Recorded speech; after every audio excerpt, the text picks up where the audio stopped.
children, welcome to Sharmila English class. Today I have brought another new chapter from the book Hornbill of class 11, that is, and the poem. I have brought a poem for you children from the book Hornbill from class 11, and the name of the poem is Father to Son. In this chapter we are going to completely summarize the poem. Plus, I am going to tell or explain the figure of speech that is used in this poem. And before you all listen to the poem, children, I would just like to ask you all and request you all to subscribe, share, and like my channel so that you would love to listen to and learn English well. Here we go, children. Let's begin with the poem that is Father to Son.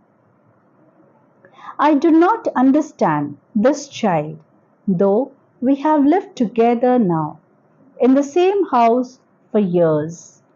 I know nothing of him, so try to build up a relationship from how he was when small. Yet have I killed. Now, this is the poem. This is the first stanza of the poem, right? And in this poem, actually, the father is saying to the son. The father is, he is explaining himself that he, with every note of how a father doesn't understand his child even when they are living in the same house for several years. He knows nothing about his mind, choices, and opinions. Is it possible that a father and a child living under the same roof and the father wouldn't know anything about the child, about the choice of his son? Okay, about the opinion of his son. Here, this poem, this father is explaining himself that even after staying in the same house for several years, the father knows nothing about his child's mind, choices, and opinions. Although the son resembles him physically, there is wide gap between their thought processes. The poem portrays a universal problem, the generation gap, and inability to communicate between a father and a son. Okay, children. So this is the poem. This is the first stanza. This is the explanation of the poem that we have begun. That the father doesn't know anything about the son, even after staying in a same house. The second stanza says, the seed I spent or sown it where the land it is his and none of mine. We speak like strangers. There is no sign of understanding in the air. This child is built to my design, yet what he loves I cannot share. Okay, so this is what he is saying. And then here we go to stanza 3. In stanza 3, he is saying, silence surrounds us. I would have him prodigal returning to his father's house, the home he knew, rather than see him make and move his world. I would forgive him too, shaping from sorrow a new love. Analyzing the third stanza, this is what the third stanza is saying. Then coming down to the fourth stanza, father and son, we both must live on the same globe and the same land. He speaks, I cannot understand myself. Why anger grows from grief? We each put out an empty hand, longing for something to forgive. Now, here, children, there are 4 stanzas in this poem, but there is no rhyming scheme in this poem. There is no rhyming scheme in this poem. Now, let me summarize the poem, children. I just would like to make you understand that here the father is saying that even after staying under the same roof, in the same house, the father is unable to understand his son, the opinion of his son, the choice of his son. Why? Because there is a wide gap and through their thought processes, and there is a generation gap also, which makes the father, which makes him to lack in understanding of the son. Okay, the father did try to understand his son, to build a relationship with him, but he failed terribly. He then goes on to speak about the thread of connection missing between them.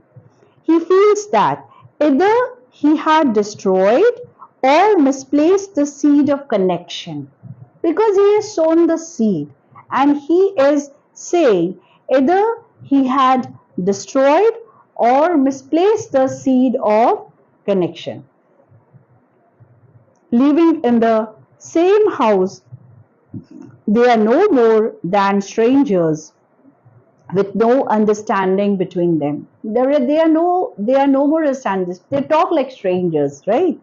The poem highlights the space and difference between the two generations. Here, the father is of one generation, the son is of one generation. The father confessed that his child's physical shape resembles his own, but they do not have anything in common with regard to their choices and opinions. They do not have anything common with regard to their choices and opinions. Therefore, the father finds it hard to love everything that his son loves, because the father here doesn't understand his son. What are the choices of his son? What are the opinions of his son? The father is failing to understand what his son likes. Why? Just because of the generation gap. Though they stay in same house, though they resemble each other, still the father fails to understand his son. Now, this the here, you know what, the lack of having something in common results in the lack of communication between the two. The son is moving ahead, strolling through new adventures in his own life. The father, however, wishes that he would return to the world like a prodigal son. While he appreciates his son exploring new love, lands, and ups and downs in life, his grief grows bigger as he feels disassociated from his son. He feels anger at having lost his son in this process of growth. However, he realizes that they are both in the process of forgiving and hope to reunite. So the father thinks that he would reunite with his son. Okay. Now, in the first stanza, let us talk about figure of speech. In the first stanza, I do not understand this child, though we have lived together now, in the same house for years. I know nothing of him, so try to build up a relationship from how he was when small. Yet have I killed. Here, the line that is being spoken, that is the continuation thought process, the father's continuation thought process, that is, I know nothing of him. I know nothing of him. That is the continuation of sentence without a pause. Beyond the end of line means the stanza creates a flow that reflects the ongoing and unresolved nature of the father's thoughts and feelings. The father is completely down because he knows nothing about his son. He is trying to understand, but he is failing to understand his son. Here the figure of speech is called enjambment. Enjambment because here the father is knowing nothing. Okay, he knows nothing about the son. Then Yet have I killed. Yet have I killed. Here it is written, yet have I killed. This suggests that there is a contradiction in the act of killing. Something is typically associated with destruction, not the nurturing environment implied by living together in a family. Here, yet have I killed is a paradox. This is the paradox. The figure of speech is paradox. Okay, then comes the irony here. And ironic is that the father and the son have lived together for years, yet the father admits to know nothing about his son, which is contrary to what one would expect in such a close living arrangement. Here this is an irony. In this case, the figure of speech is irony here. That is, though we have lived together now in the same house for years, I know nothing of him. Okay, this is the irony. Then the use of I at the beginning of these phrases is anaphora. This is called anaphora. I know and I killed. I do not understand. That is the repetition of I. The repetition of I in I do not understand, I know nothing, and I killed. So here I, the word I at the beginning of these phrases is anaphora because it is emphasizing the speaker's personal reflection and internal conflict. Okay, then build and killed. This is the internal rhyme, build and killed. The words build and killed create an internal rhyme within the stanza, adding a subtle rhythmic quality and linking the ideas of creation and destruction. So here build is creation, killed is destruction. So here this is the internal rhyme. Okay, the figure of speech used here is this internal rhyme. Then we have nothing of him. So try to build up a relationship from how he was when small. Here it is called juxtaposition. Okay, that is called juxtaposition because here the contrast between the speaker's current lack of understanding and the attempt to reconnect based on the past memories of the child creates a juxtaposition highlighting the change over time. So this figure of speech is called juxtaposition. Juxtaposition. That is called juxtaposition. Right? Then we are coming down to the second stanza. The seed I spent or sown it where the land is his and none of mine. We speak like strangers. There is no sign of understanding in the air. This child is built to my design, yet what he loves I cannot share. Children, here you see the seed I spent or sown it where the land is his and none of mine is another figure of speech that is called metaphor. What is a metaphor? Here the father is comparing his efforts in raising his son to planting a seed in land. That is symbolizing the growth and development of his son in an environment that he feels he no longer shares. So this is called metaphor. Metaphor because we are comparing, the father is comparing his effort in raising his son to a plant. Okay, a seed. Okay, now then the land is his and none of mine. This is called rhetorical question. Why this is called rhetorical question? Because it is not, this is used not for the purpose of obtaining an answer, but to express the father's sense of estrangement and bewilderment between the relationship with his son. Okay, that means the land is his and none of mine. Here we speak like strangers. There is no sign of understanding in air. This is called simile. Here we are speaking like a stranger. Like word is used. So this is called simile because the comparison of their communication to that of a strangers. Okay. So here this is called simile. highlights the profound disconnect between father and son.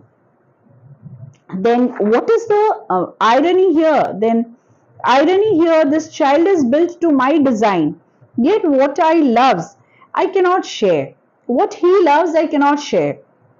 This is the irony part. Despite the son being built by the father under his guidance, the father cannot connect with or share his emotions or passions to his son's passion. Okay, he cannot share. So here this is the irony, and until means here the child is built to his according to his father's design, but still he is unable to share his son's passions or emotions, anything.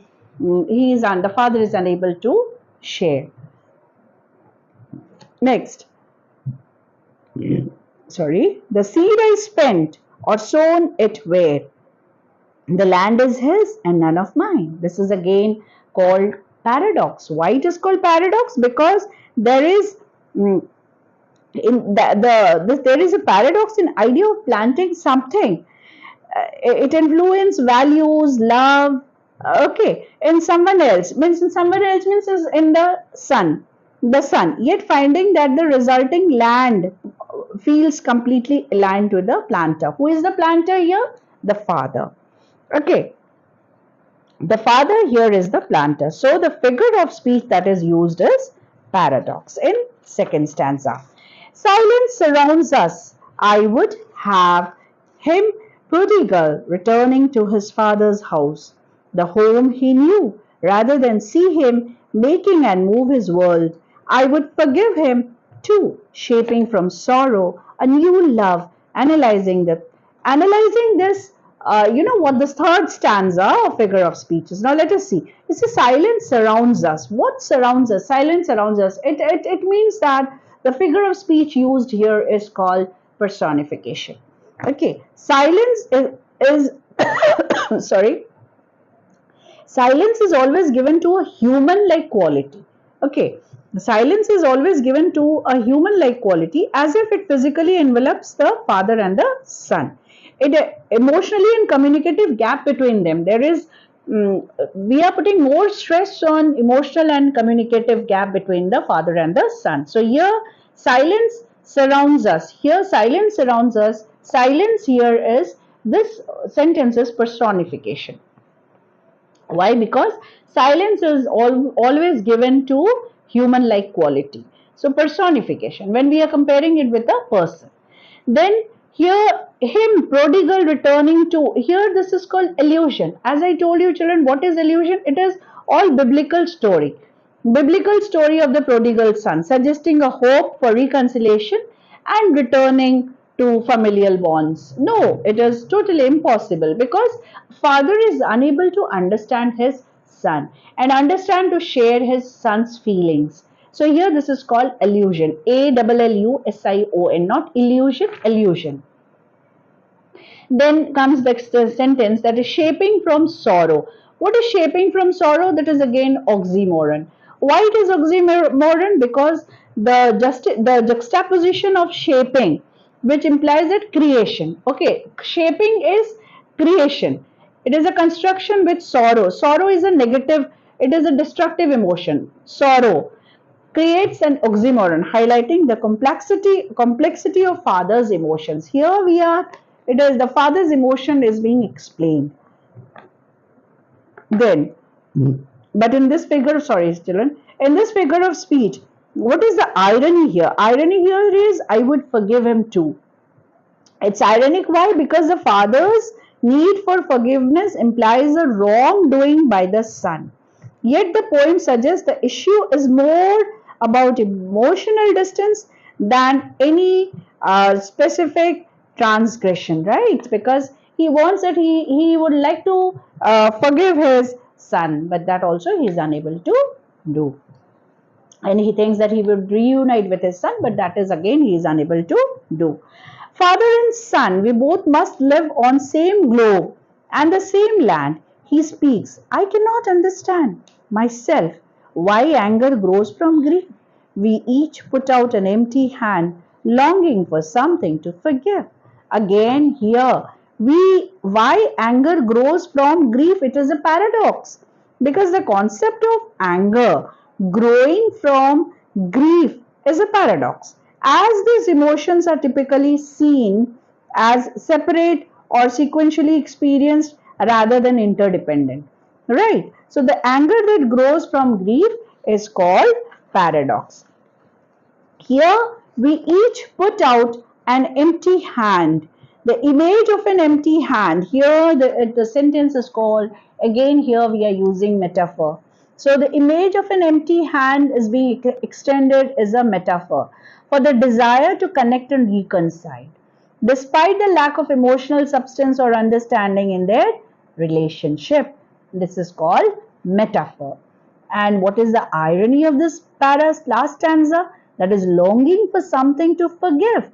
It is irony. Why? Because the desire for forgiveness implies a clear fault or transgression, yet the poem suggests a more complex emotional disconnect that is not easily attributable to specific action or mistakes.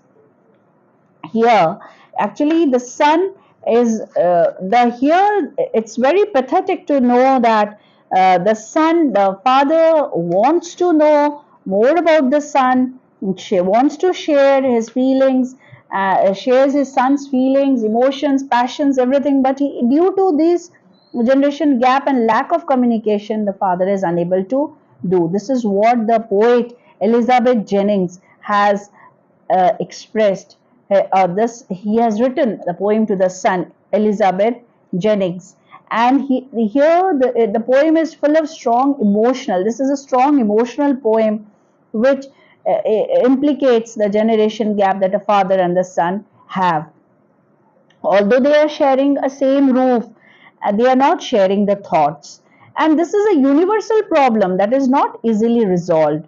This poem also portrays the strong emotions of a father about the differences he and his son have. Even though they are near each other, they are farther away in their individual spaces. While the father is trying to build a connection with him, it seems impossible. It seems there are no common interest between them. This is what the poem is all about. So here the conclusion of the poem is that the first thing is that the poem portrays what a generation gap and lack of communication is. Then in first stanza, the father is talking about his own weaknesses. The This poem also shows some unrealistic expectations that the father is having. Then in third stanza, the father expects his son to explore new land. And in the last stanza, the father is shown to be lamenting that if the fact that the grief of not being able to understand each other has given rise to anger in him. So here, but I must say that the poem ends with a positive note where the father is seen to be realizing that both he and his son are in the process of forgiving and they would reunite very soon. So this is the main poem and this is the conclusion of the poem, children. And I guess you would have understood what are the different figure of speeches used here. You would learn, and please like, share and subscribe my channel and view next class. Again we will do something new. Till then, all of you, see you, goodbye, have a good day. Thank you very much.